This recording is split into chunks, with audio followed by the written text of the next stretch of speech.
Era un jueves común de marzo, cuando el teléfono sonó a las 2 de la tarde.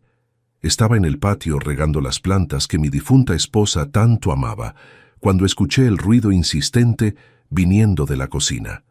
43 años trabajando como ingeniero civil, jubilado hace 2 años, y aún mantenía la rutina de levantarme temprano, cuidar la casa, hacer las compras.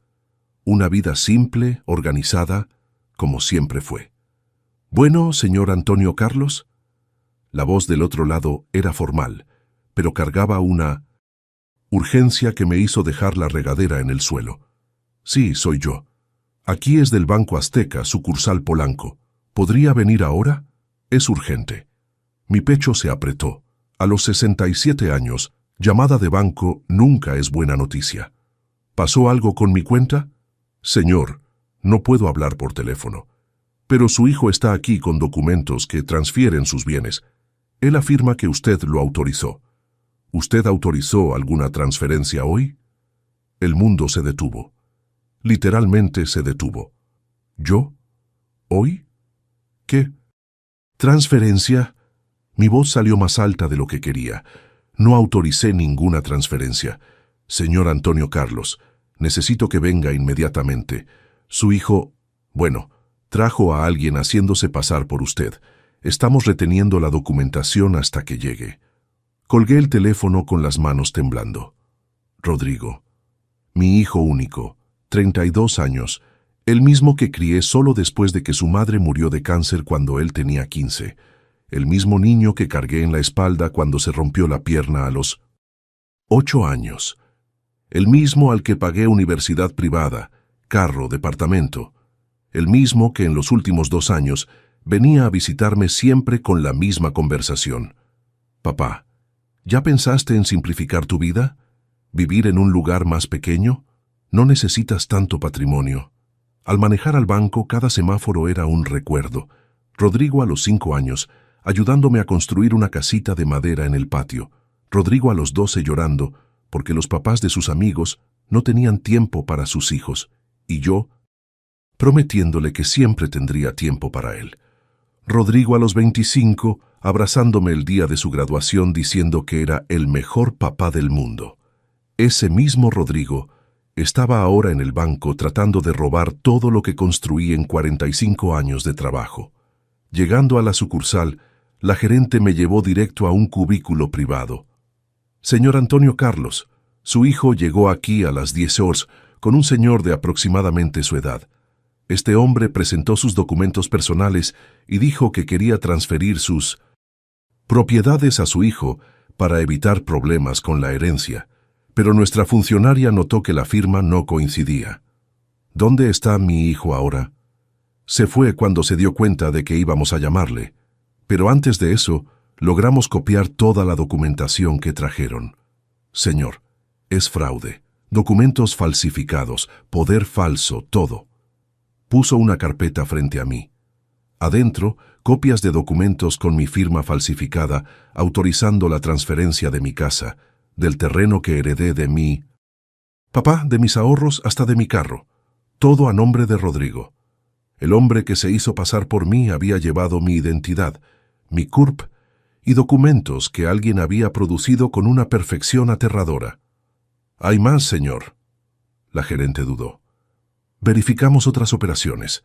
Hace 3 meses su hijo intentó abrir una cuenta mancomunada usando un poder que tampoco coincidía con nuestra base de datos.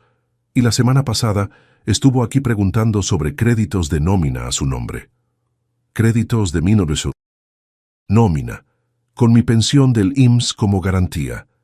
Salí del banco 2 horas después con un acta circunstanciada, copias de todos los documentos falsificados y el corazón destrozado.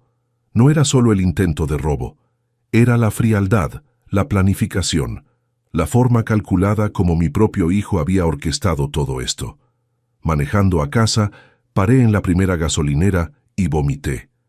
A los 67 años, después de toda una vida siendo papá, proveedor, protector, descubría que había criado a un extraño, un criminal. ¿Cuántas veces un papá cría a un hijo y termina criando a su propio verdugo?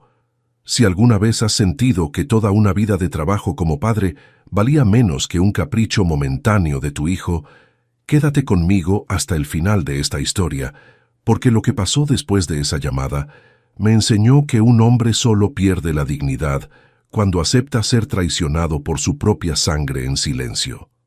Suscríbete al canal para no perderte los próximos relatos. Hay muchos papás por ahí que necesitan escuchar esto. Antes de continuar, si te gustan las historias reales como esta, de hombres que descubrieron tardíamente quiénes eran realmente sus hijos, suscríbete al canal y activa la campanita. Aquí no cuento historias de víctimas, cuento historias de papás que aprendieron a diferenciar amor de explotación. Mi nombre es Antonio Carlos, tengo 67 años y necesito regresar un poco en el tiempo para que entiendas cómo llegué a ese momento en el banco, descubriendo que mi propio hijo estaba tratando de robarme con la frialdad de un criminal profesional. Nací en 1957, en una familia humilde de Naucalpan. Mi papá era obrero de General Motors, mi mamá costurera. Desde pequeño aprendí que el hombre trabajaba para dar dignidad a la familia. Estudié ingeniería civil en la UNAM, me gradué en 1982 y ese mismo año conocí a Marcia, enfermera del Hospital General. Nos casamos en 1983. Era una época diferente. Mujer y hombre tenían roles claros y yo sabía cuál era el mío: trabajar, proveer, proteger. Durante 7 años tratamos de tener hijos. Marcia hizo todos los tratamientos posibles en el Seguro Social. Yo me hice todos los exámenes. Hasta que en 1990, después de casi rendirnos, nació Rodrigo. Lloré tanto en la maternidad que el doctor pensó que algo estaba mal. No, doctor, le dije, está todo bien por primera vez en la vida. Los primeros años con Rodrigo fueron los mejores de mi vida. Trabajaba de 7 horas a 18 horas en una constructora, pero llegaba a casa y me convertía en papá de Mira, tiempo completo. Le daba baño, le contaba historias, lo llevaba al parque. Los fines de semana eran sagrados. Chapultepec, circo, Six Flags. Marcia siempre decía: Antonio, amas a ese niño más que a tu propia vida. Era verdad. Cuando Rodrigo cumplió 8 años, se rompió la pierna en el patio de la escuela. Dejé todo en el trabajo y pasé toda la tarde en el hospital. Durante 2 meses, cargué a ese niño en la espalda a todos lados porque no podía usar las muletas bien. A la escuela, a fisioterapia, a visitar a los abuelos. Marcia me fotografió una vez subiendo las escaleras de casa con Rodrigo en la espalda, los dos riéndose. Dijo: esta foto muestra lo que es ser papá de verdad. En los años 90, la construcción estaba en auge en la Ciudad de México. Subía de puesto en la empresa. El salario mejoraba y cada peso extra iba para Rodrigo. Escuela privada, inglés, natación, karate. Todo lo que yo no tuve, él lo tendría. Papá, ¿por qué trabajas tanto?, me preguntó un día, a los 10 años. Para que tengas todo lo que yo no tuve, mijo, para que seas alguien en la vida. Pero ya soy alguien, soy tu hijo. Esa respuesta me marcó tanto que la repetí a todo mundo durante semanas. En 1999, nuestra vida se volteó de cabeza. Marcia descubrió un cáncer de mama. Etapa 3. El mundo se derrumbó. Durante 3 años dividí mi tiempo entre trabajo, hospital y cuidar a Rodrigo, que se estaba volviendo adolescente justo en el momento más difícil de nuestras vidas. Gasté todos los ahorros en el tratamiento. El IMSS no cubría todo. Vendí el terreno que mi papá me había dejado, pedí un crédito en el banco, trabajé horas extra todos los fines de semana. No podía fallar como esposo ni como papá. Rodrigo, a los 12, 13 años, empezó a ponerse rebelde. ¿Por qué la mami tiene que estar así? ¿Por qué solo hablas de dinero? Yo trataba de explicar, pero los adolescentes no quieren explicación, quieren solución mágica. Marcia murió en marzo de 2002. Rodrigo tenía 15 años. El velorio fue una de las experiencias más dolorosas de mi vida. Ver a mi hijo de 15 años llorando sobre el ataúd de su mamá, sabiendo que ahora solo me tenía a mí en el mundo, Me hizo prometerle ahí mismo que sería papá y mamá al mismo tiempo. Durante la preparatoria me convertí en papá soltero. Aprendí a cocinar, lavar ropa, ayudar con la tarea. Trabajaba de 7 a 17 euros. Llegaba a casa y me volvía ama de casa. Rodrigo estaba rebelde, típico adolescente sin mamá, pero yo entendía. Perder a la mamá a los 15 años no es fácil. Papá, no entiendes nada de mi vida, me decía cuando le preguntaba sobre novias, sobre los amigos. Tienes razón, mijo, pero estoy tratando de aprender. Se graduó en administración en una privada que me costó 3,000 pesos al mes durante 4 años. Trabajé los sábados durante toda su universidad para pagar las colegiaturas. Cuando se graduó, en 2015, lloré tanto como el día que nació. Ahora échale ganas, mijo. El mundo es tuyo. Le compré un departamento de 2 recámaras para que viviera solo. Le financié un Tsuru nuevo. Todo hombre necesita tener su independencia, le dije. Construí todo esto para que tengas dignidad.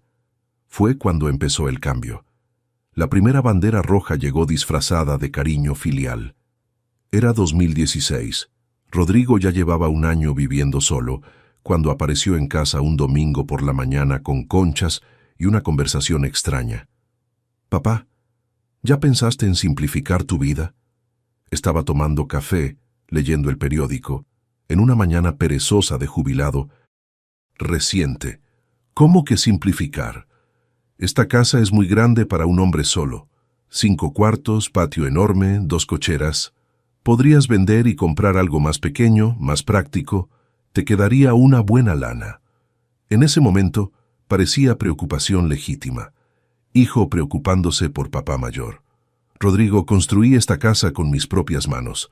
Tu mamá escogió cada azulejo de esta cocina. Aquí hay 30 años de historia. Papá, pero la historia no paga recibo de luz, y te quedas aquí solito, lejos de los vecinos. ¿Y si pasa algo? La segunda señal llegó 3 meses después. Rodrigo llegó con una propuesta. Papá, ¿qué tal si ponemos la casa a mi nombre? Para evitar problemas de herencia. Te quedas viviendo aquí normal, pero legalmente queda más sencillo si un día... No terminó la frase. ¿Un día qué, Rodrigo? Si te enfermas, esas cosas. Es más práctico. Me reí. Mijo, con 65 años me subo al techo a limpiar la azotea. ¿Qué enfermedad? Pero insistió durante semanas. Hablaba todos los días. Papá, ¿pensaste en lo que platicamos? Es solo una transferencia sencilla. Sigues viviendo ahí, pero queda todo organizado. La tercera señal fue más directa. Un préstamo. Papá, tengo una oportunidad de inversión increíble. Un amigo está vendiendo un local comercial en el centro. Si lo compro ahora, en 2 años triplico el dinero. ¿No tienes 100,000 pesos guardados por ahí? 100,000 pesos, la mitad de mi reserva de jubilado. Rodrigo, ¿qué tipo de local comercial? Una tienda de computadoras. El tipo necesita vender rápido porque se va a vivir a provincia. Es una ganga, papá. En 6 meses te devuelvo con intereses. Todo papá conoce ese momento. Cuando el hijo pide dinero para una inversión increíble, quieres creer porque es tu hijo. Quieres que sea exitoso. Quieres que toda la educación que le diste, todo sacrificio que hiciste, resulte en una persona inteligente y próspera. Le presté los 100,000 pesos. 6 meses después, nada de pago. Papá, el negocio va lento. El movimiento está flojo por la crisis, pero no te preocupes, para fin de año te arreglo. Llegó fin de año. Nada. Rodrigo, ¿y ese dinero? ¿Qué dinero? Los 100,000 que te presté para el local comercial. Ah, papá, eso no fue préstamo. Fue inversión. Ahora eres socio del negocio. ¿Socio? ¿De un negocio que nunca vi, en una tienda que nunca me enseñó? ¿Dónde está esa tienda, Rodrigo? ¿Por qué quieres saber? ¿No confías en tu hijo? No confías en tu hijo. Esa frase resonó en mi cabeza durante días. La cuarta señal fue en 2018. Rodrigo apareció con una novia nueva, Patricia, 28 años, bonita, simpática, al menos al principio. En las primeras visitas era educada. Hola, don Antonio, ¿cómo está? Me besaba la mano, elogiaba la comida que hacía. Pero después de 3 meses de noviazgo, Patricia empezó a mostrar su verdadera personalidad. Rodrigo, tu papá no tiene muchacha. Casa de este tamaño sin muchacha es un caos. Rodrigo, ¿por qué tu papá no cambia esa tele? Esa debe ser de los años 90. Rodrigo, tu papá podría modernizar esta cocina. Esos azulejos son de abuela. Los azulejos que Marcia había escogido. La tele que ella y yo veíamos películas cada fin de semana. La casa que construimos ladrillo por ladrillo. La quinta señal fue durante la Navidad de 2018. Rodrigo y Patricia llegaron para la cena con 2 bolsas enormes. Papá, te compré unos regalos. Ropa cara, camisa de vestir de 800 pesos, pantalón de 1,200, zapatos de 1,600, perfume importado de 600. Rodrigo, esto costó una fortuna. Nada es caro para mi papá. 2 semanas después descubrí que había comprado todo con mi tarjeta de crédito. Rodrigo, hay 6,000 pesos de compras que no hice en mi tarjeta. Papá, me diste tu NIP en Navidad para pagar el estacionamiento del centro comercial. Pensé que sabías. Había usado mi NIP para comprar mis propios regalos de Navidad. Hay silencios de papá que pesan más que gritos. Y cuando descubres que estás financiando los regalos que tu hijo te compró, el silencio se vuelve vergüenza. La sexta señal fue cuando empezó a cuestionar mi capacidad mental. Papá, has andado medio olvidadizo. Ayer preguntaste 3 veces qué hora era. Rodrigo, pregunté qué hora era porque estaba sin lentes y no veía el reloj. Sí, papá, pero tengo unos amigos cuyos papás ya tienen síntomas y, ¿sabes? Alzheimer, demencia. Es bueno estar atento. Alzheimer, a los 66 años, un hombre que leía 3 periódicos al día, resolvía crucigramas, hacía las cuentas. De la casa de memoria. ¿Crees que estoy enfermo, Rodrigo? No creo, papá, pero prevenir siempre es mejor. Por eso insisto tanto en que pases las cosas a mi nombre. Si un día no puedes decidir más, decidir, la palabra clave. Estaba sembrando la semilla de que yo estaba perdiendo la capacidad de decisión. En 2019, la explotación se volvió sistemática. Rodrigo se había casado con Patricia en una ceremonia pequeña que costó 60,000 pesos de mi bolsillo. Papá, es solo un dinerito para empezar la vida de casados bien. Y ahora los dos llegaban a casa cada domingo con una nueva necesidad. Don Antonio, Patricia habló durante la comida de un domingo de abril. Se descompuso el refrigerador de nuestro departamento. ¿No nos podría ayudar a comprar uno nuevo? ¿Cuánto cuesta un refrigerador? Uno bueno, que aguante unos años, sale como en 12,000 pesos. 12,000 pesos. Una semana de mi pensión del IMSS. ¿No se puede arreglar? Rodrigo suspiró, de esa manera que hacen los hijos cuando piensan que papá está siendo tacaño. Papá, el técnico dijo que no vale la pena. Es un refrigerador viejo. Va a gastar 2,000 pesos en arreglarlo y en 3 meses se vuelve a descomponer. Pagué el refrigerador. Mayo. Papá, se descompuso el aire acondicionado del cuarto. No se puede dormir con este calor. 8,800 pesos. Junio. Don Antonio, nuestra lavadora está haciendo un ruido raro. 7,200 pesos. Julio. Papá, el Tsuru está dando problemas en el motor. El mecánico dijo que puede ser algo grave. 18,000 pesos. Cada mes una emergencia nueva, y siempre con la misma presión emocional. Papá, no vas a dejar a tu hijo en la mano, ¿verdad? O, don Antonio, es solo hasta que nos organicemos. Pero lo más cruel era la forma como hacían estos cobros. Nunca pedían dinero directamente. Siempre era una situación complicada que naturalmente me llevaba a ofrecer ayuda. Papá, no sé qué vamos a hacer. Nuestro recibo de luz vino de 2,400 pesos este mes. Silencio. ¿El dueño del departamento? Está amenazando con subir la renta. Silencio. Patricia no durmió en toda la noche de preocupación, hasta que yo decía, ¿cuánto necesitan? Y siempre venía la respuesta, ¡ay, papá! No es para que te preocupes. Nosotros nos las arreglamos. Más silencio. Pero si quieres ayudar temporalmente. En agosto de 2019 pasó algo que debería haberme alertado definitivamente. Fui al banco a hacer un retiro y la funcionaria comentó: «Don Antonio, su hijo estuvo aquí ayer preguntando sobre créditos de nómina a su nombre. Mi sangre se heló. Preguntando cómo. Quería saber cuál era el límite de crédito que usted podría pedir con base en su pensión. Dijo que usted estaba pensando en hacer una remodelación en la casa». Remodelación de la casa. Yo nunca hablé de ninguna remodelación. Llegué a casa y le hablé a Rodrigo. «Mijo, ¿fuiste al banco ayer?» «Fui, papá». «¿Por qué? ¿Para qué fuiste?»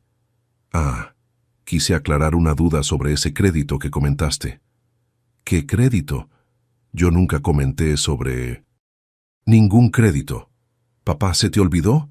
El domingo pasado dijiste que estabas pensando en remodelar el baño y querías saber cómo funcionaba el crédito de nómina». «Yo nunca dije eso, jamás. Mi baño no necesitaba ninguna remodelación». «Rodrigo, yo no dije eso». «Papá, sí lo dijiste. Inclusive dijiste que querías remodelar la cocina también, para modernizar». Estaba mintiendo descaradamente. Y lo peor, me estaba haciendo dudar de mi propia memoria. Existe una soledad específica de hombre que se da cuenta de que su propio hijo está tratando de volverlo loco. Es la soledad de quien construyó todo para alguien que ahora quiere destruir su cordura mental para quedarse con todo. El otoño de 2019 trajo una escalada en la manipulación psicológica. Patricia empezó a hacer comentarios sobre mi estado mental durante las comidas de domingo.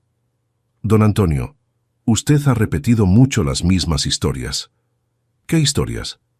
«Esas de la época que usted era ingeniero. Ya contó 3 veces sobre esa obra en 1900, el centro de la ciudad». Yo contaba historias de mi profesión porque eran los únicos recuerdos buenos que me quedaron después de que Marcia muriera. Era natural que un hombre jubilado recordara los tiempos de trabajo. «Patricia, me gusta contar sobre mi trabajo». «Lo sé, suegro, pero es que, bueno, repetir las mismas cosas puede ser señal de...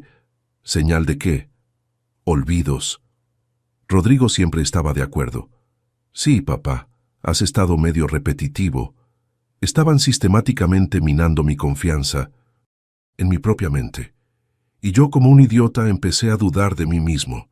¿Será que realmente estaba repetitivo? ¿Será que mi memoria estaba fallando? Empecé a anotar en un cuaderno todo lo que hablaba durante nuestras comidas de domingo, para estar seguro de que no estaba repitiendo historias. Guardaba el cuaderno en un lugar secreto, porque me daba vergüenza estar dudando de mi propia cordura. En octubre, la humillación llegó al extremo. Durante una comida, Rodrigo me dijo: «Papá, ¿te molesta si Patricia le da una organizada a tus cosas? La casa está medio desordenada». Mi casa estaba impecable. Siempre lo estuvo. Desde que me jubilé, hacía la limpieza todos los días. No había ni un plato fuera de lugar. ¡Qué desorden! «Papá, tus closets están desarreglados. Hay montones de papel en todos lados. La cochera se volvió bodega». ¿Papel en todos lados? Yo guardaba todos los documentos organizados en carpetas. La cochera solo tenía las herramientas que usaba para mantenimiento de la casa. «Patricia», le dije, «no necesitas tocar mis cosas. Don Antonio es solo una ayudadita. Usted ya no puede organizar todo solito. Ya no puede, como si fuera incapaz. Puedo organizar mi casa solo. Vivo aquí desde hace 30 años». Rodrigo suspiró. «Papá, estás siendo terco. Es solo una ayuda. Una ayuda. Para organizar una casa que no estaba desorganizada». Pero lo que me quebró definitivamente fue una conversación que escuché por casualidad en noviembre. Estaba en la cochera arreglando una fuga en la llave cuando escuché a Rodrigo y Patricia platicando en el patio. Pensaban que había salido a comprar tortillas. «Rodrigo, tu papá está cada vez más difícil. Cuestiona todo lo que hacemos». «Lo sé, pero es cuestión de paciencia. Pronto va a estar en una situación donde ya no va a poder cuestionar nada». «¿Qué quieres decir?» Patricia, mi papá tiene 67 años. En cualquier momento va a necesitar cuidados especiales. Y cuando eso pase, todas las decisiones van a ser nuestras. ¿Crees que va a aceptar irse a un asilo? No va a tener opción. Y cuando eso pase, toda esta propiedad va a ser nuestra. La casa, el terreno de mi abuelo, los ahorros, todo. Mi mundo se derrumbó ahí mismo, agarrado de una llave de agua, escuchando a mi hijo planear mi vida como si ya estuviera muerto. Hay dolores que un hombre traga por años, hasta que un día la garganta no aguanta más. Y cuando descubres que el hijo que criaste está esperando a que te debilites para internarte a la fuerza, el dolor se vuelve asco. La llamada del banco llegó un jueves de marzo de 2022. Era exactamente lo que faltaba para que entendiera la dimensión real de lo que Rodrigo estaba haciendo. No era solo explotación financiera gradual, era un plan elaborado para robarme completamente, usando mi propia identidad. Después de salir del banco con las copias de los documentos falsificados, manejé hasta la casa de un amigo que no veía desde hacía 2 años. Marcio, excompañero de trabajo que se había jubilado de la misma empresa que yo. Antonio, ¿qué cara es esa? Parece que viste un fantasma. Me senté en la mesa de la cocina de su casa y le conté todo. El intento de fraude en el banco, los documentos falsificados, el hombre que se hizo pasar por mí. Marcio escuchó en silencio, y cuando terminé movió la cabeza con tristeza. Compadre, no eres el primero. Mi vecino pasó por lo mismo con su hija el año pasado. Logró sacar 320,000 pesos de sus ahorros usando un poder falso. ¿Y qué hizo él? Al principio nada. Se quedó esperando que ella se los devolviera. 3 meses después, apareció diciendo que el dinero había sido mal invertido y no se podía recuperar. Hoy vive en un cuarto de azotea porque tuvo que vender su casa para sobrevivir. El relato de Marcio me dio una claridad dolorosa. Rodrigo no era solo un hijo ingrato. Era un criminal que había escogido a su propio papá como víctima. Marcio, ¿qué harías en mi lugar? Antonio, criaste a un monstruo, y a los monstruos no se les doma con plática. Se les doma con consecuencias. Salí de la casa de Marcio con una decisión tomada. Iba a investigar todo lo que Rodrigo había hecho con mi dinero, mis documentos, mi vida. Y después iba a tomar medidas que él jamás esperaría del papá tonto que siempre me consideró. Primera etapa: investigación silenciosa. Pasé la semana siguiente visitando todos los bancos donde tenía cuenta. Descubrí que Rodrigo había intentado abrir cuenta mancomunada en 3 sucursales diferentes en los últimos 6 meses. En todas, fue detenido por inconsistencias en la documentación. En Bancomer, la gerente me enseñó copias de documentos que él había llevado. Mi credencial falsificada, pero con datos incorrectos intencionalmente alterados. Don Antonio, su hijo parece tener acceso a su información personal completa. CURP, domicilio, filiación. ¿Cómo consiguió esos datos? La respuesta me avergonzó. Durante años le había dado toda la información que me pedía. Papá, ¿cuál es tu CURP?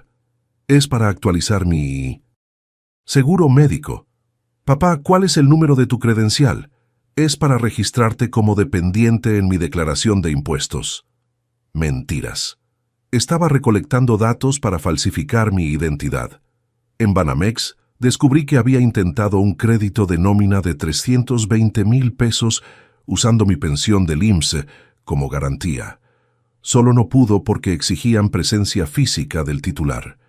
Si hubiera conseguido un poder convincente, me explicó el gerente, se habría llevado 320,000 pesos en 10 minutos. Segunda etapa: investigar el paradero de los 100,000 pesos que le presté en 2017. Contraté a un detective privado. Sí, a los 67 años, contraté a un investigador para descubrir qué había hecho mi propio hijo con mi dinero. La humillación era total, pero necesaria. El reporte llegó 2 semanas después. No había tienda ninguna. No había inversión ninguna. Los 100,000 pesos se habían usado para pagar deudas de tarjetas de crédito que Rodrigo y Patricia habían acumulado en compras superfluas, viajes, ropa de marca, electrónicos caros. Habían gastado mi pensión en futilidades y mentido sobre inversión comercial. Tercera etapa. Descubrir el plan completo. Instalé una grabadora digital en la sala de visitas de mi casa. Toda conversación que Rodrigo y Patricia tenían conmigo los domingos pasó a ser grabada. En 3 semanas tenía evidencias de todo.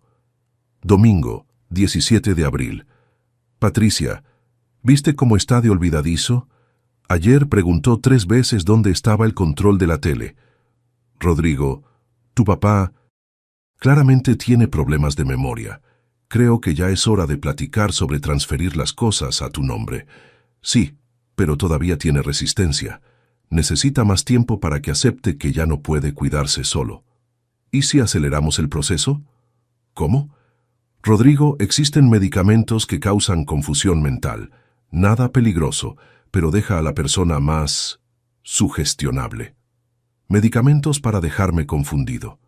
Mi hijo y mi nuera estaban discutiendo drogarme para que aceptara ser robado. Domingo 24 de abril. Don Antonio, ¿ya pensó en vivir en un lugar más simple, con menos responsabilidades? Patricia, me gusta mi casa. Pero, ¿y si se enferma? ¿Quién va a cuidar una casa de este tamaño? Me voy a cuidar solo, como siempre lo hice. Suegro, con todo respeto, pero usted ya no tiene edad para vivir solo. ¿Y si se cae en el baño? ¿Y si se le olvida la estufa prendida? Después de que se fueron, Rodrigo nunca va a aceptar. Es muy terco. Patricia, existe algo que se llama interdicción judicial. Cuando la familia comprueba que la persona ya no tiene condiciones mentales para tomar decisiones, la justicia transfiere todos los bienes a los hijos. ¿Y cómo se comprueba? Dictamen médico, testigos, historial de comportamiento confuso, testigos. Patricia cada domingo repite las mismas historias. Podemos decir que platica con personas que no existen, que se le olvida dónde pone las cosas. Es cuestión de construir un historial.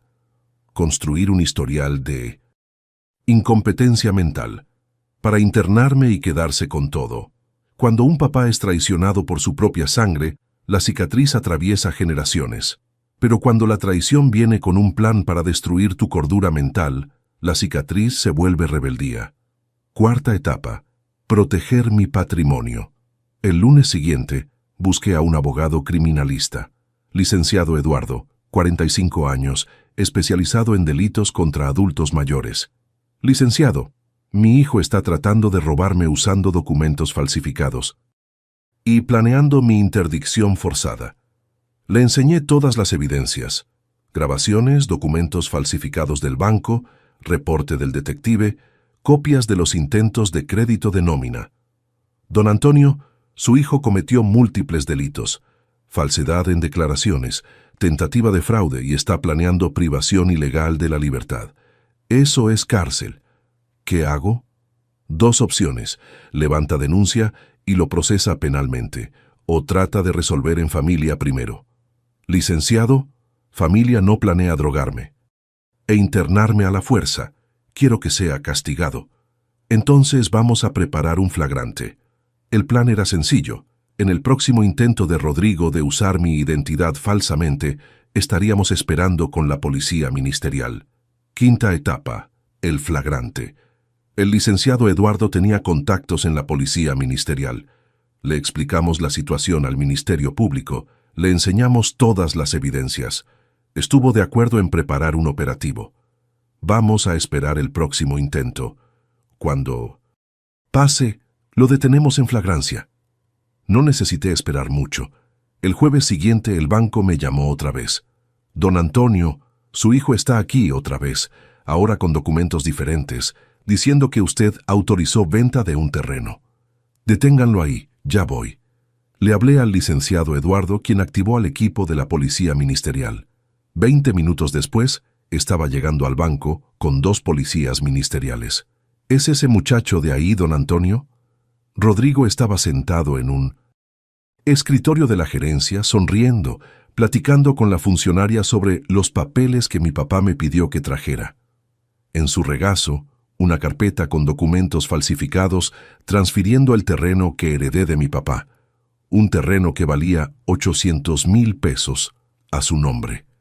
¿Es él Rodrigo Silva Santos? Mi hijo volteó y me vio parado en la puerta de la gerencia con 2 policías. El color se le fue de la cara. Papá, ¿qué estás haciendo aquí? Rodrigo Silva Santos está detenido por falsedad en declaraciones y tentativa de fraude contra adulto mayor. Las esposas brillaron en la muñeca del niño que había cargado en la espalda cuando se rompió la pierna a los 8 años. El sonido de las esposas cerrándose en la muñeca de Rodrigo fue el silencio más ruidoso que jamás escuché. Durante 32 años, ese hombre fue mi hijo. Durante 10 minutos, dentro de ese banco, se volvió un número de expediente criminal. Papá, puedo explicar todo, Rodrigo gritaba mientras los policías revisaban la carpeta de documentos. Es un malentendido. El Ministerio Público Martínez, hombre serio de unos 50 años, vio los papeles y movió la cabeza. ¿Malentendido? Falsificó la firma de su propio padre en 6 documentos diferentes. Aquí hay transferencia de terreno, poder general, autorización para crédito. Esto no es malentendido, es planeación criminal. Rodrigo Silva Santos, continuó el Ministerio Público, tiene derecho a guardar silencio, pero todo lo que diga será usado en su contra. Está detenido por falsedad en declaraciones, tentativa de fraude calificado y delitos contra persona de la tercera edad. La funcionaria del banco, una muchacha de unos 30 años, estaba asustada. «Señor», me dijo, «afortunadamente paramos a tiempo. Si estos documentos fueran válidos, su hijo habría transferido 800,000 pesos en propiedades a su nombre». 800,000 pesos. El terreno que mi papá compró en 1975, trabajando como obrero de General Motors. El terreno que me dejó diciendo, «Antonio, esto es para que nunca pases necesidades». El mismo terreno que Rodrigo quería robar con papel falsificado. En el camino a la agencia del Ministerio Público, sentado en el asiento trasero del carro de la policía, al lado de mi hijo esposado, traté de entender cuándo exactamente el niño que jugaba conmigo en el patio se había transformado en ese criminal. «Papá, ¿me vas a dejar en la cárcel?», Rodrigo preguntó llorando. «Rodrigo, trataste de robarme, con documentos falsos. Planeaste drogarme e internarme a la fuerza. ¿Qué clase de hijo eres?» «Papá, nunca te iba a hacer daño». «¿Nunca me ibas a hacer daño?». Volteé a verlo. «Mijo, trataste de convencerme de que estaba loco. Tú y Patricia discutían darme medicinas para que me pusiera confuso». Su cara se puso blanca. «¿Cómo escuchaste?» «Escuché todo. Durante un mes, grabé todas las conversaciones de Domingo». «¿Me grabaste?» «Rodrigo, falsificaste mi identidad, planeaste mi interdicción forzada, y todavía tienes el valor de indignarte porque me defendí». Se quedó callado el resto del camino. En la agencia del Ministerio Público, el show de horrores continuó. Cuando los policías vaciaron los bolsillos de Rodrigo, encontraron una USB con 47 documentos falsificados, con mi firma, 2 credenciales falsas con mi foto y datos alterados, un papel con anotaciones sobre síntomas de demencia para presentar a médicos, su celular con mensajes de Patricia. «¿Ya pudiste? ¿Ya transferiste la casa?». Pero lo que me quebró completamente fue una carta que encontraron en su carpeta. Escrita por Patricia, era un borrador de solicitud de interdicción que iban a presentar en el juzgado. «Excelentísimo juez, vengo a solicitar la interdicción civil del señor Antonio Carlos Silva, de 67 años, por incapacidad mental progresiva. El solicitado presenta señales evidentes de demencia senil, olvidos frecuentes, desorientación temporal y espacial, y comportamiento agresivo contra la familia. Anexo dictámenes médicos que comprueban la necesidad de internación obligatoria en institución especializada. Dictámenes médicos. Habían falsificado dictámenes médicos. Licenciado Eduardo, pregunté a mi abogado, si esta interdicción hubiera resultado... Don Antonio, habría perdido todos los derechos civiles. No podría vender, comprar, decidir dónde vivir, con quién casarse. Rodrigo se habría vuelto su tutor legal, controlando cada peso suyo hasta el día de su muerte. Una prisión perpetua disfrazada de cuidado familiar. 3. Horas después, Patricia llegó a la agencia del Ministerio Público acompañada de un abogado. Cuando me vio sentado en la sala de espera, trató de representar el papel de nuera preocupada. «Don Antonio, qué alivio encontrarlo». Rodrigo me llamó desesperado, diciendo que había pasado alguna confusión en el banco. «¿Está bien?» Me levanté y la vi a los ojos. «Patricia, escribiste una carta pidiendo mi internación forzada». Se puso pálida. Yo... ¿Qué carta? Saqué de la carpeta la copia de la solicitud de interdicción. Esta carta, donde dices que soy demente, agresivo y necesito ser internado a la fuerza. Las piernas le temblaron. El abogado que trajo leyó el documento e inmediatamente se alejó de ella. «Señora, no puedo defenderla. Esto configura múltiples delitos». «Patricia», continué, «planeaste drogarme para que aceptara ser robado. Discutiste usar medicamentos para dejarme confuso. ¿Qué tipo de persona le hace eso a su suegro?» «Don Antonio, usted no entendió bien». «Entendí perfectamente. Tengo grabación de ustedes dos planeando mi interdicción». Cuando supo de las grabaciones, empezó a llorar desesperadamente. No de arrepentimiento, de desesperación de quien fue atrapada. «Por favor, don Antonio, no nos demande. Todo fue idea de Rodrigo». ¿Fue idea de Rodrigo drogarme? ¿Fue idea de Rodrigo falsificar dictámenes médicos? «Patricia, escribiste esa carta de tu puño y letra». «Pero no quería internarlo de verdad. Era solo para poder cuidar». «Mejor de sus negocios. Cuidar de mis negocios, robando todo lo que construí en 45 años de trabajo».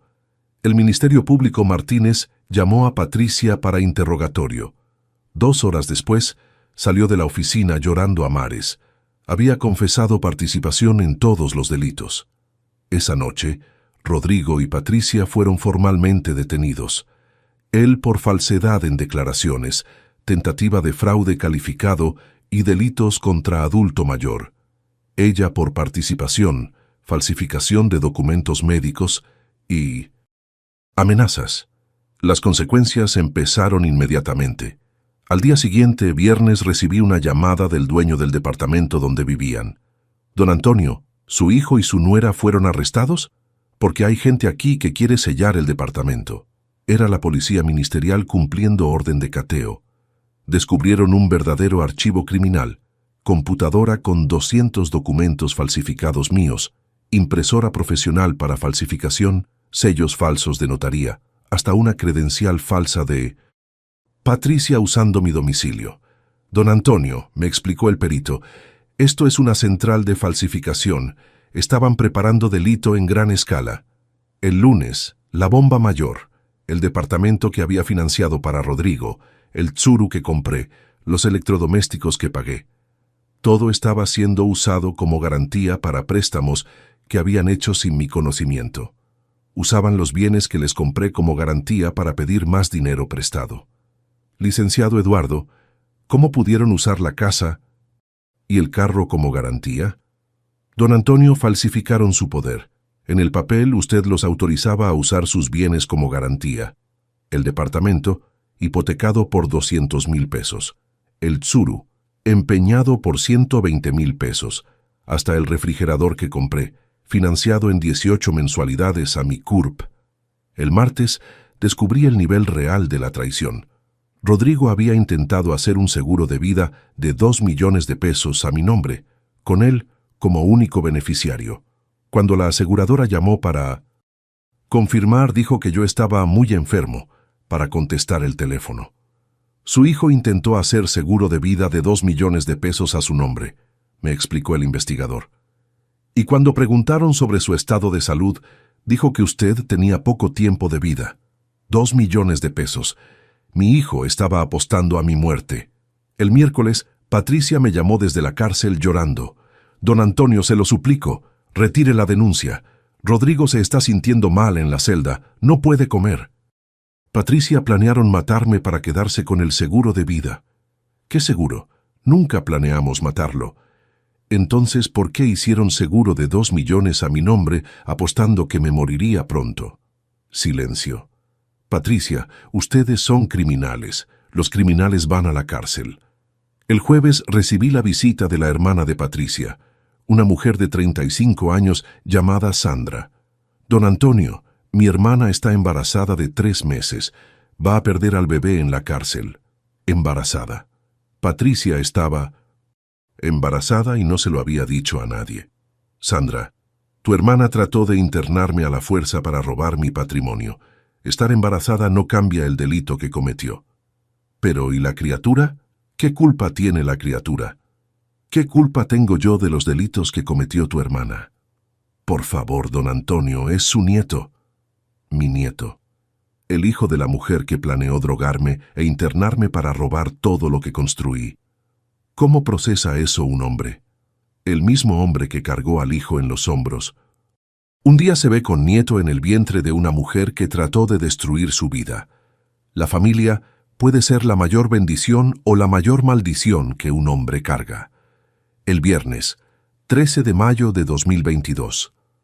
Una fecha que debería ser de mala suerte, pero que se volvió el primer día de mi nueva vida.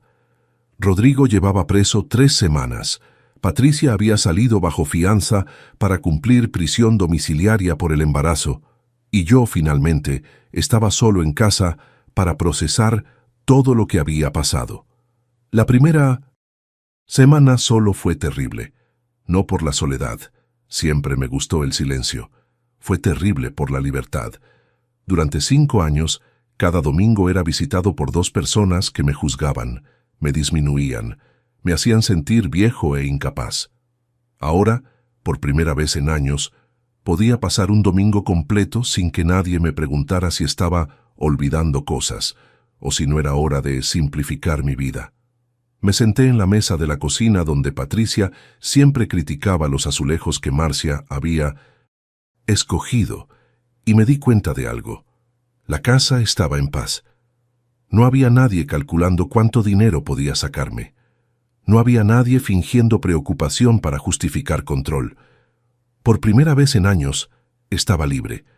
Pero la libertad de un hombre de 67 años que acababa de descubrir que su hijo es criminal no viene sin desafíos. La primera dificultad fue la vergüenza social. En Naucalpan, donde vivo desde hace 30 años, todo mundo sabía que mi hijo había sido arrestado. La noticia, ingeniero jubilado. Denuncia a su propio hijo por intento de robo. Había salido en el periódico local. «Antonio», me dijo don Joaquín de la panadería, «supe de la historia de tu muchacho. Qué situación, ¿eh? ¿Cómo responde un hombre a eso?» «Sí, don Joaquín, ¿crié a un bandido?» «Desafortunadamente, don Joaquín, a veces uno hace todo bien como papá y aún así...» «No, Antonio, tú hiciste bien. Hombre que no sirve tiene que ser castigado, aunque sea hijo». Esa frase me marcó. Hombre que no sirve tiene que ser castigado, aunque sea hijo. Durante 30 años, don Joaquín me vio llevando a Rodrigo niño a comprar pan. Ahora me veía demandando a Rodrigo adulto por intento de robo, y apoyaba mi decisión. La segunda dificultad fue reconstruir mi red social. Durante años, mi único contacto humano regular era Rodrigo y Patricia los domingos. No tenía amigos cercanos, no participaba en actividades grupales, no tenía pasatiempos compartidos. A los 67 años, necesitaba aprender a ser sociable otra vez. Empecé frecuentando el parque de la iglesia todas las mañanas para caminar. Ahí encontré un grupo de jubilados que se reunía a las 6 horas para ejercicios y plática. «Tú eres Antonio, ¿verdad?», dijo un hombre de 72 años llamado Waldir. «Supe de la historia de tu hijo. Valor el que tuviste». «¿Valor? Antonio, la mitad de los papás que conozco están siendo explotados por sus hijos y no tienen valor para reaccionar. Se quedan sufriendo en silencio, con miedo de perder el contacto con los nietos. ¿Y los otros? Los otros ya perdieron todo. Casa, ahorros, dignidad. Hoy viven de favor en casa de los hijos que los robaron. Waldir me presentó otros hombres del grupo. José, 69, había perdido 400,000 pesos con la hija que invirtió mal su dinero. Carlos, 74, estaba viviendo en un cuarto de azotea porque su hijo vendió su casa sin autorización. Miguel, 66, trabajaba como velador nocturno para sobrevivir después de que su yerno vació sus cuentas. Antonio, dijo Miguel, fuiste el único que reaccionó a tiempo. Los que estamos aquí te admiramos por eso. Por primera vez en meses, me sentí reconocido como hombre, no como víctima. La tercera transformación fue física. Durante años de estrés con Rodrigo y Patricia, había engordado 15 kilos, desarrollado presión alta y vivía con dolor de espalda. La tensión constante de ser juzgado y disminuido había cobrado su precio en mi cuerpo. Con la paz mental, empecé a cuidarme de verdad. Volví a hacer la caminata matutina que había abandonado. Hace años, reorganicé mi alimentación. Cocinar solo para mí me hizo redescubrir el placer de preparar comidas simples y saludables. En 2 meses, había perdido 8 kilos. Mi presión se normalizó. El dolor de espalda desapareció. A los 67 años, estaba más saludable que a los 65. Antonio, dijo el doctor Pérez durante un chequeo, ¿qué medicina estás tomando? Tus análisis están mejor que hace años. Doctor, dejé de convivir con gente que me hacía mal. Ah, entiendo. La mejor medicina para hombre. Mayor es paz mental. La cuarta transformación fue mental. Durante años, Rodrigo y Patricia me habían convencido de que estaba olvidadizo, repetitivo, confuso. Sin esa presión psicológica constante, descubrí que mi mente estaba perfectamente lúcida. Volví a leer 3 periódicos al día. Empecé a hacer crucigramas complejos. Hasta me inscribí en un curso de computación para la tercera edad, algo que siempre quise aprender, pero Rodrigo decía que era muy viejo para tecnología. Profesor, pregunté el primer día de clase, con 67 años todavía se puede aprender computación. Don Antonio, tengo alumnos de 80 años aquí que aprendieron a usar Instagram. La edad no es límite para mente que quiere aprender. En 3 meses estaba enviando correos, navegando en Internet, hasta creando hojas de cálculo en Excel para organizar mis finanzas. Algunos puentes después de quemados no necesitan ser reconstruidos, aunque hayas ayudado a construirlos. A veces, incendiar un puente es la única forma de impedir que personas tóxicas sigan cruzando para destruir tu vida. La quinta renovación fue descubrir pasiones olvidadas. Durante 40 años de matrimonio y paternidad, abandoné casi todos los pasatiempos personales: carpintería, pesca, lectura, música. Todo quedó en segundo plano para trabajar y mantener familia. Ahora, solo y libre, redescubrir esas pasiones se volvió casi una terapia. Armé un pequeño taller en la cochera y volví a hacer muebles de madera. La primera pieza fue una banca para el portal, el mismo tipo de banca que hacía cuando Rodrigo era niño y se quedaba viéndome trabajar. «Papá, ¿puedo ayudar?», preguntaba a los 8 años. «Claro, mijo, sostén aquí para el papá». Ahora, haciendo esa banca solo, me di cuenta de que ese niño de 8 años había muerto en algún momento, sustituido por un criminal de 32. Y yo había pasado años tratando de tratar al criminal como si fuera el niño. La sexta transformación fue económica. Sin Rodrigo y Patricia, pidiéndome dinero cada mes para emergencias, mi pensión del IMSS empezó a sobrar. Por primera vez en años logré juntar dinero, hacer pequeñas inversiones, hasta comprar cosas para mí mismo. Compré una tele nueva, la primera en 10 años. Remodelé el baño que necesitaba desde hace tiempo. Cambié el carro por un modelo más nuevo, pequeños lujos que siempre pospuse para ayudar a Rodrigo.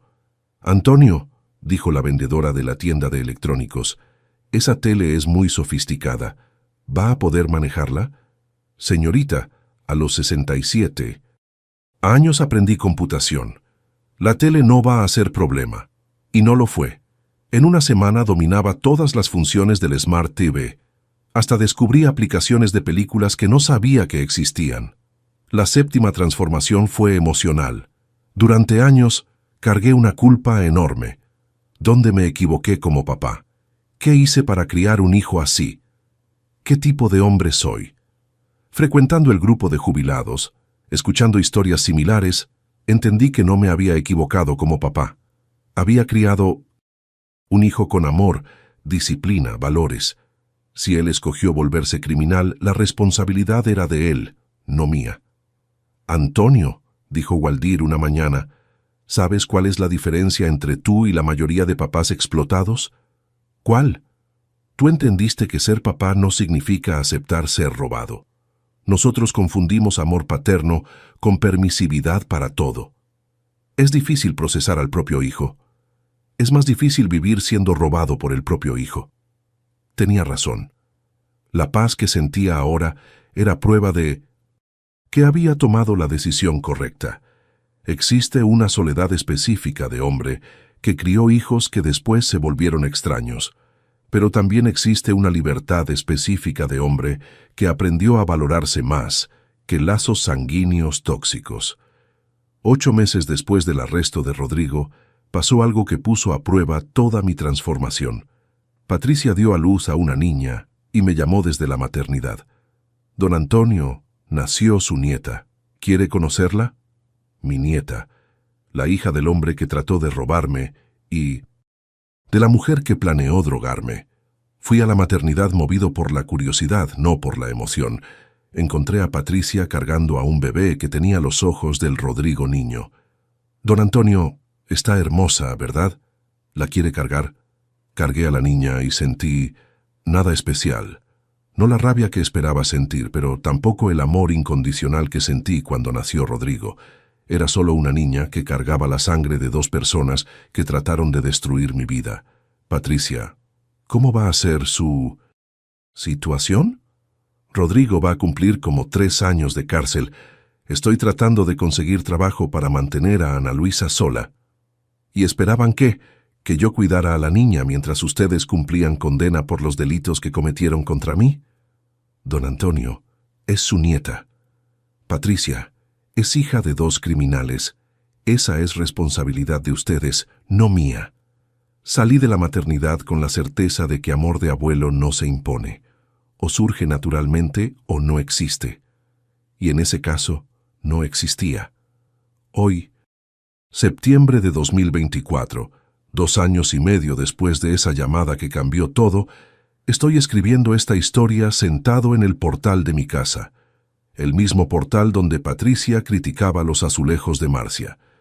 Pero ahora está en paz, sin nadie juzgando decisiones que se tomaron con amor.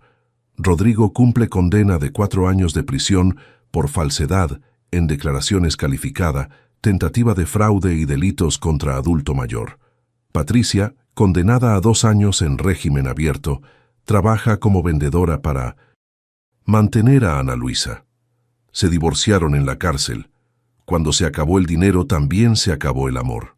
Mi vida a los 69 años está completamente diferente de lo que era a los 67. Me levanto a las 5:30 y camino en el parque con mi grupo de jubilados. Hombres que se volvieron verdaderos amigos, no personas que fingen amistad para sacar dinero. A las 7:00 desayuno leyendo el periódico en silencio, sin que nadie me interrumpa para decir que «Ya contaste esa noticia ayer, papá». De 8:00 a 11:00 trabajo en mi taller. Volví a hacer muebles por encargo, no por necesidad económica, sino por el placer de crear algo con las manos. Mis bancas y estantes son buscados en la colonia. «Don Antonio hace mueble que dura para siempre», comenta la gente. En la tarde, hago mi segunda caminata o voy al curso de computación para la tercera edad, donde ahora soy monitor voluntario. Enseñar a otros adultos mayores a usar tecnología me dio un propósito que no sabía que existía. 2 veces por semana frecuento un grupo de apoyo para papás que sufrieron abandono o explotación familiar. No es terapia, Es un espacio donde hombres comparten experiencias similares sin juicio. Antonio, dijo el coordinador del grupo, ¿quieres ser voluntario para platicar con papás que están pasando por la misma situación? Hoy oriento a 3 hombres que descubrieron estar siendo explotados por sus hijos. Uno de 72 años, cuyo hijo casado lo humilla públicamente pidiéndole dinero. Uno de 65, cuyo yerno está tratando de forzarlo a vender su casa. Y uno de 70 que sospecha que su nuera está robando su correspondencia bancaria. ¿Qué hizo usted cuando descubrió que su hijo era criminal?, me preguntan. Dejé de ser su papá y volví a ser hombre respetado. La diferencia es fundamental. Papá de criminal es víctima. Hombre que procesa a criminal es ciudadano que exige justicia. Mi salud, a los 69, está mejor que a los 60. Presión arterial normal, peso ideal, análisis perfectos. Antonio, dijo el doctor Pérez en el último. Chequeo, estás envejeciendo al revés. Doctor, el estrés envejece, la paz rejuvenece. Financieramente, por primera vez en la vida adulta, me sobra dinero al final del mes. Sin mantener a hijo adulto y nuera parásitas, mi pensión del IMSS rinde el doble. Logré liquidar el financiamiento de la casa, juntar 160,000 pesos en ahorros y aún hacer pequeñas mejoras que siempre pospuse. Me compré una moto, una Honda CG 160 roja que siempre quise tener. A los 69 años, paseo en moto por las carreteras de Naucalpan recordando la juventud, cuando era libre y no cargaba peso de hijo ingrato en los hombros. Antonio, dijo Waldir el otro día, pareces de 50 años. Waldir, quien se libra de peso muerto queda más ligero. Socialmente, mi vida se expandió de forma sorprendente. Además del grupo del parque, conocí a una viuda llamada Regina, 62 años, que frecuenta el mismo curso de computación. Antonio, ¿tiene hijos?, me preguntó durante un café. Tenía. Hoy tengo un exijo cumpliendo condena por tratar de robarme. Dios mío, ¿y cómo se siente? Aliviado. Regina no se impactó. Ella misma había cortado contacto con una hija que la maltrataba psicológicamente. A veces, cortar lazos tóxicos es acto de amor propio, no de desamor. No estamos noviando. Estamos conociendo a 2 personas que aprendieron a valorarse después de años siendo desvalorizadas. Es una experiencia nueva, a los 69 años, relacionarse sin presión, solo por la compañía. La transformación más profunda fue mental. Durante 5 años viví con miedo constante. Miedo de quedarme sin dinero, miedo de ser internado, miedo de perder mi casa, miedo de quedarme solo. Hoy vivo sin miedo alguno. Tengo una casa que es mía, dinero que es mío, decisiones que son mías. Nadie más planea mi futuro sin mi permiso. Nadie más cuestiona mi capacidad mental. Nadie más me hace sentir culpable por existir. ¿Cuántas veces un papá acepta ser disminuido para no perder a su hijo? ¿Cuántos hombres mueren un poquito cada día para mantener unida a la familia? Aprendí que familia unida por explotación no es familia, es banda. Rodrigo me mandó 3 cartas desde la prisión. La primera, 2 meses después de la condena. Papá, perdóname, todo fue error mío. Cuando salga de la cárcel, quiero recuperar nuestra relación. No respondí. La segunda, en la Navidad pasada. Papá, soy tu único hijo. No puedes abandonarme así. Patricia está pasando dificultades con Ana Luisa. Tu nieta te necesita. No respondí. La tercera, en mi cumpleaños de este año. Papá, cumpliste 69 años y no pude abrazarte. Piensa en nuestra historia, en las cosas buenas que vivimos. No dejes que lo que pasó destruya 32 años de papá e hijo. A esta sí respondí. Rodrigo, tú destruiste 32 años de papá e hijo cuando trataste de robarme. Ya no eres mi hijo. Eres un hombre que trató de perjudicarme y fue castigado por eso.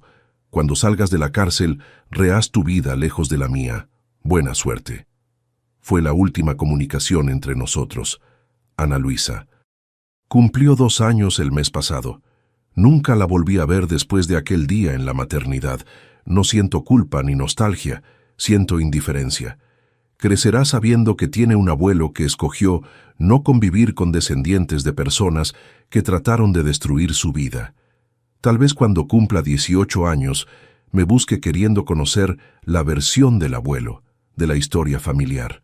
Si eso pasa, le contaré exactamente lo que pasó, que crié a un hijo con amor y él me correspondió con delito. Lo que más me enorgullece hoy no es haber procesado a mi hijo, es haber recuperado mi dignidad como hombre. Durante años, acepté ser tratado como cajero automático humano, banco de la familia, viejo que no entiende nada. Hoy soy respetado como hombre de 69 años lúcido, independiente, próspero y feliz. Antonio, preguntó un muchacho del grupo de apoyo, ¿no extraña tener familia? Muchacho, familia no es quien tiene tu sangre, familia es quien tiene tu respeto.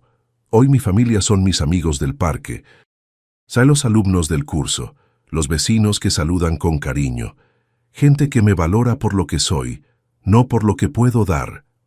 Este es mi mensaje para todos los papás que están sufriendo explotación familiar. No naciste para financiar ingratitud. Construiste una vida, mereces respeto, tienes derecho a la dignidad. Ser papá no significa aceptar ser robado. Amor incondicional de hijo es derecho de los niños, no obligación eterna de los hombres. Si tu hijo adulto solo te busca para pedir dinero, no. Tienes hijo, tienes cliente. Si tu nuera te trata como estorbo en tu propia casa, no tienes familia. Tienes inquilina mal educada. Si tus familiares planean tu futuro sin consultarte, no quieren tu bien, quieren tus bienes. La llamada del banco que casi me destruye terminó liberándome. A veces la mayor traición es también la mayor liberación. A veces perder a un hijo ingrato es ganarse de vuelta a sí mismo. Si mi historia como papá tocó tu corazón, quiero saber de dónde estás viendo. Escribe aquí en los comentarios tu ciudad, tu estado o hasta tu país. Déjame saber que este mensaje llegó hasta ti. Y si conoces a algún papá que está aceptando menos de lo que merece, comparte este video, porque hay muchos hombres necesitando entender que valorarse no es egoísmo, es necesidad. Si este relato te hizo reflexionar, deja un comentario contando de dónde estás viendo. Escribe también lo que sentiste escuchando esta historia. Cuéntame, ¿ya tuviste que imponer límites con tus hijos? Y si esta historia te hizo pensar, deja tu like y suscríbete al canal para seguir acompañando historias reales de hombres que escogieron su dignidad. Porque aquí no contamos historia de víctima, contamos historia de renacimiento. Un abrazo desde Naucalpan. Y recuerda, construiste mucho más que una familia. Construiste un hombre que merece respeto. ¿Cuántas veces nosotros, hombres, tragamos irrespeto en nombre de la paz? ¿Cuántos papás están financiando su propia humillación? Aprendí a los 69 años que un hombre no necesita aceptar migajas de quien recibió un banquete de oportunidades, que ser papá no significa ser explotado, y que nunca, pero nunca, es demasiado tarde para que un hombre se levante otra vez. La llamada del banco que casi me destruye terminó liberándome. A veces la mayor traición es también la mayor liberación.